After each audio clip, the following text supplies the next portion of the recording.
emak-emak ini adalah proletarnya proletariat. Kalau mereka udah bawa panci itu artinya panggilan untuk turun kembali ke jalan dan itu bisa terjadi lagi. Oh ya, optimis aja terhadap apa yang dilakukan oleh Pak Purbaya dengan asumsi bahwa Purbaya ini dibekali sebetulnya oleh Pak Prabowo dengan semua sertifikat ekonomi dia diperoleh, dia pasti dapat sertifikat politik. Jadi kalau ada perselisihan nanti antara, kan kita tahu bahwa ya Menteri Perdagangan itu nggak berdagang, dia orientasinya import.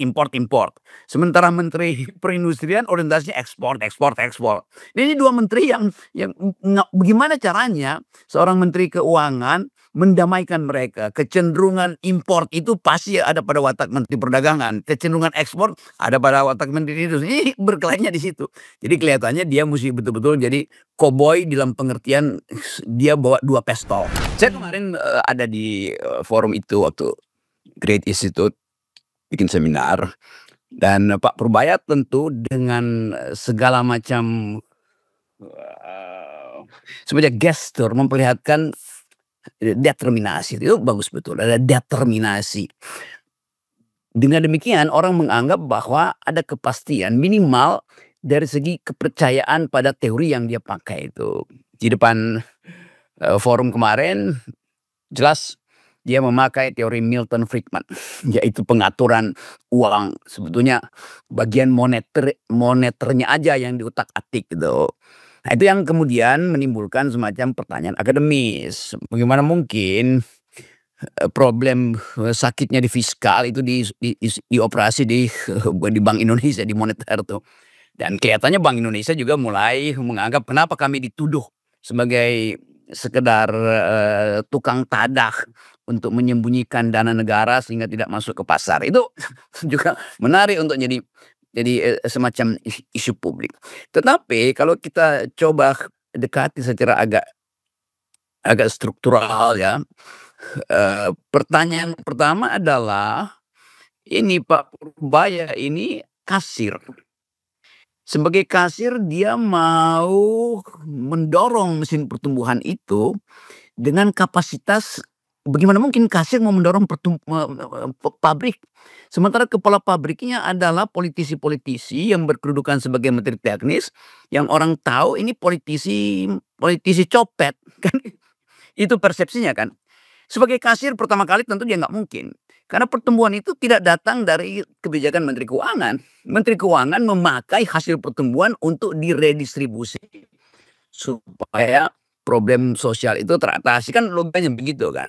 Jadi mesti dituntut juga mampu nggak Pak Yudi ini, Sadewo ini mempengaruhi pikiran-pikiran politis, bukan pikiran politik ya, pikiran politis di departemen teknis, perindustrian, perdagangan, pertanian, macam-macam kan, yang dikuasai oleh partai politik. Itu soalnya.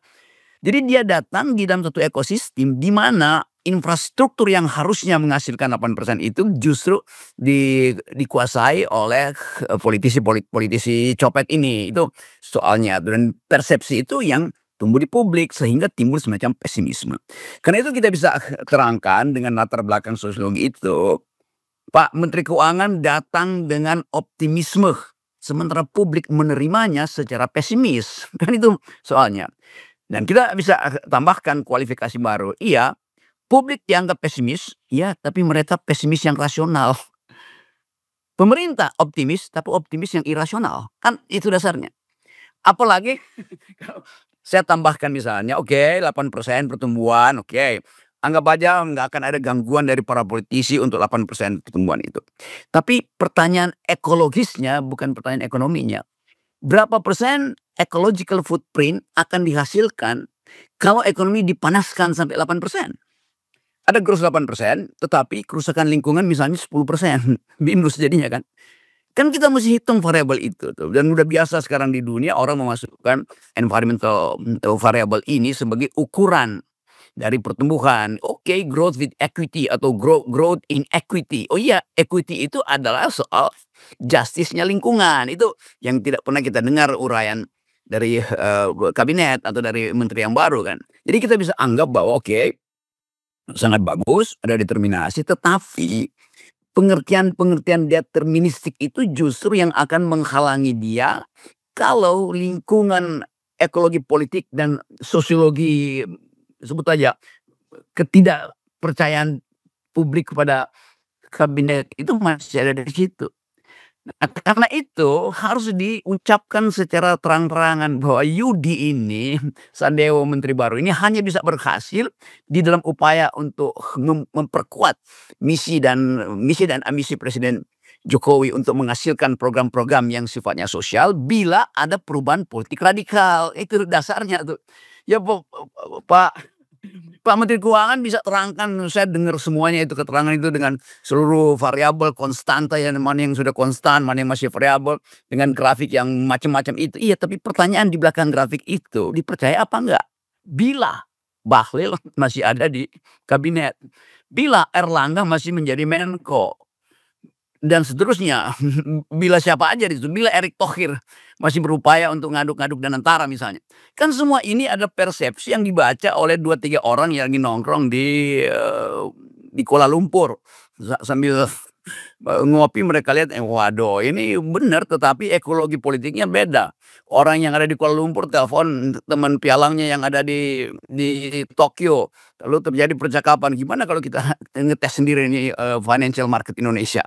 Mereka yang ada di London ketemu di di webinar beginian, coba lu perhatiin itu berapa kuat sih cadangan devisa Indonesia kalau kita mainkan sedikit nih, mumpung kita bisa nunggangi the economic of uncertainties. Karena itu intinya tuh.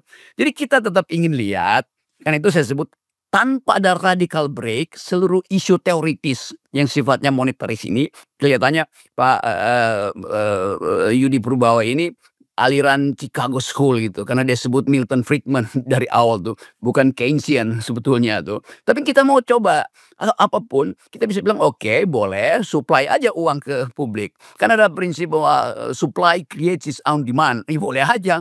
Tetapi apakah demand-nya ada gitu? Jangan-jangan demand-nya justru ditunggu oleh supply itu ditunggu oleh demand para politisi ini. Kan itu dasarnya kan.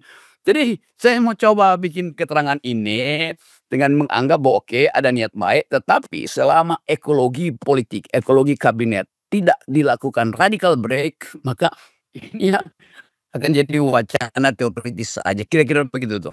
Kan kita mau pastikan bahwa arah yang bagus, visi dan ambisi presiden itu di-backup oleh sistem sosial yang memberi dia keyakinan, yang trusted, yang trustable. Sekarang coba itu bagus itu diterangkan akan ada rekonsiliasi, dukungan dari agamawan segala macam.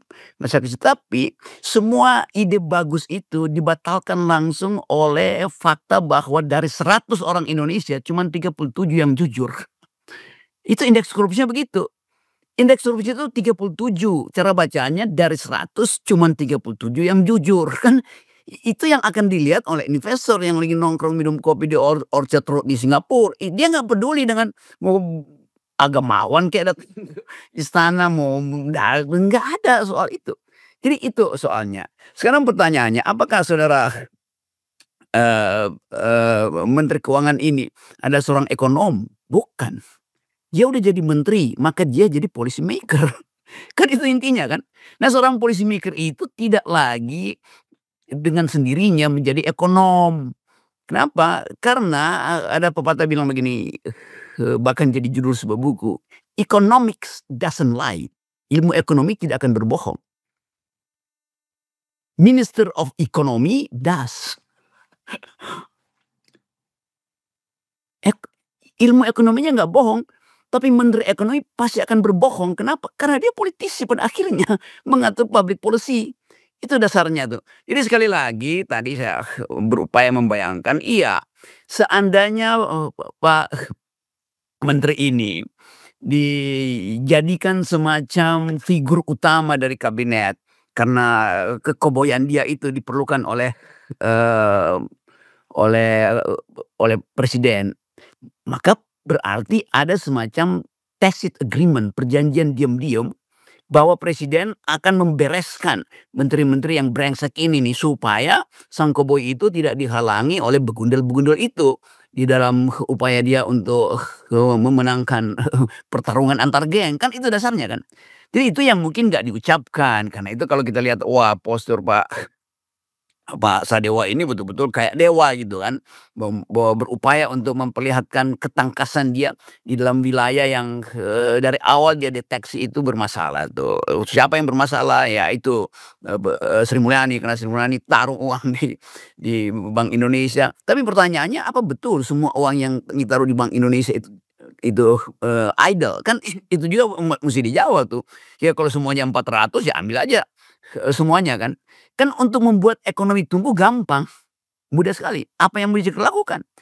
Ya kasih uang pada rakyat 200 triliun supaya dia bisa belanja, kasih uang pada produsen 200 triliun supaya dia bisa produksi, kan gampang. Separuhnya dikasih pada supplier, separuhnya dikasih pada demand-nya, kan jalan tuh, langsung ditransaksi tuh. Mau nggak ambil risiko yang lebih besar itu? Oh iya, tapi itu bahaya nanti karena hitungan-hitungan tadi korupsi, masih dikorupsi, lalu inflasi segala macam. Jadi cetak uang aja sebetulnya kan kalau mau betul-betul monetaris cetak, oh cuma berapa ya diperlukan? Ya ekonomi bisa tumbuh 8% kalau uang yang beredar itu 1.200 triliun di pasar. 600 buat supply, 600 buat demand. Selesai problem. Tapi kita tahu bahwa rupiah itu begitu keluar dari Cengkareng nggak ada harganya lagi kan. Itu intinya kan. Lain kalau yang cetak dolar, di mana sampai kutub utara orang pakai dolar. Jadi kelihatannya saya tetap ambil asumsi bahwa Pak Purbaya ini dibekali dengan kekuatan politik presiden sendiri. Nah, itu udah faktor politik tuh, yang tidak mungkin dia ucapkan sebetulnya tuh. Tapi kalau beliau terlihat koboi-koboyan, mungkin pesan Pak Presiden bukan 8% bahkan bisa 10%. Karena nanti presiden akan bilang, "Oke, apapun yang kau mau aku akan sikat itu." Dengan kata lain, saya berpikir bahwa akan ada reshuffle jilid 2 yang saya sering radical break, bukan karena, dapat ilham dari dukun, tapi itu masuk akal aja kan.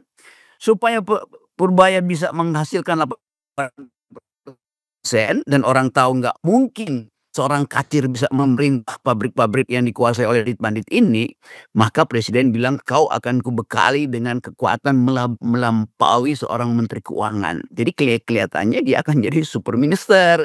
Hanya itu konstatasi politik kita tuh yang masuk akal, selebihnya ya udah itu teori yang ada di textbook. Oke. Setiap kali ada gebrakan, selalu ada politics of hope. Ada politik harapan itu, dibandingkan dengan politics of memory. Jadi Purbaya ada politics of hope, Sri Mulyani ada politics of memory, kan itu yang terjadi. Dan orang selalu ingin coba ini apa sebetulnya, kan manusia selalu hidup di dalam kondisi biasanya disebut the ontology of the not yet, yang belum itu yang justru menjadi tempat pertaruhan. Ekonomi juga begitu, kalau kita terlalu panjang membuat prediksi, ya kata, Keynes itu di masa depan kita semua udah mati tuh, ngapain bikin prediksi. Jadi ilmu ini memang diperlukan untuk memberi harapan yang pada akhirnya orang akan jadi fondasi untuk percaya pada pemerintah tuh. Jadi betul tadi, semua hal yang diambisikan oleh Pak Prabowo tentu dia asuransikan pada menterinya yang koboi ini, bagus itu. Dan harusnya memang ada sikap koboi dalam upaya melakukan terobosan. Tetapi harus diingat bahwa semua ambisi kebijakan, semua ambisi politik akan dibatalkan oleh APBN. Itu hanya itu ilmunya begitu. Jadi jangan dia melampaui rasionalitas dari APBN. Saya kira itu aja dasarnya tuh. Ya 8% boleh, tapi kalau 8% itu kemudian tadi menghasilkan kerusakan lingkungan, itu artinya pertumbuhan yang tidak bermutu tuh. Itu sama seperti kita paksa misalnya seluruh sektor untuk tumbuh, kalau 8% pasti ada yang tumbuh 12%, ada yang tumbuh 4% supaya rata-ratanya 8 kan. Nah itu artinya akan ada pemanasan ekonomi, sementara yang tertinggal adalah mereka yang tidak punya akses, tidak punya entitlement, kata Amartya Sen, terhadap sumber-sumber keadilan. Nah itu pentingnya orang seperti Pak Ahmad Dhani Alisera selalu memperlihatkan bahwa ekonomi itu adalah ilmu sosial, bukan matematika di situ tuh. Karena langsung berhadapan dengan fakta bahwa begitu ekonomi memburuk, yang paling dipapahkan, dipariakan adalah emak-emak. Jadi ibu-ibu ini, emak-emak ini adalah beban dari, sistem ekonomi yang buruk. Emak-emak ini adalah proletarnya proletariat. Nah, kalau mereka udah bawa panci itu artinya panggilan untuk turun kembali ke jalan dan itu bisa terjadi lagi.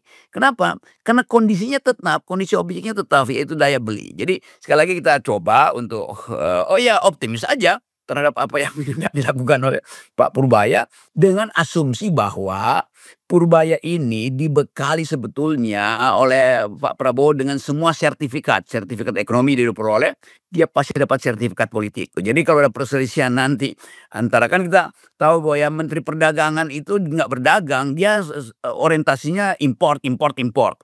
Sementara Menteri Perindustrian orientasinya ekspor ekspor ekspor. Ini 2 menteri yang bagaimana caranya seorang Menteri Keuangan mendamaikan mereka. Kecenderungan import itu pasti ada pada watak Menteri Perdagangan, kecenderungan ekspor ada pada watak Menteri itu. Ini berkelainya di situ. Jadi kelihatannya dia mesti betul-betul jadi koboi dalam pengertian dia bawa 2 pistol, kira-kira begitu.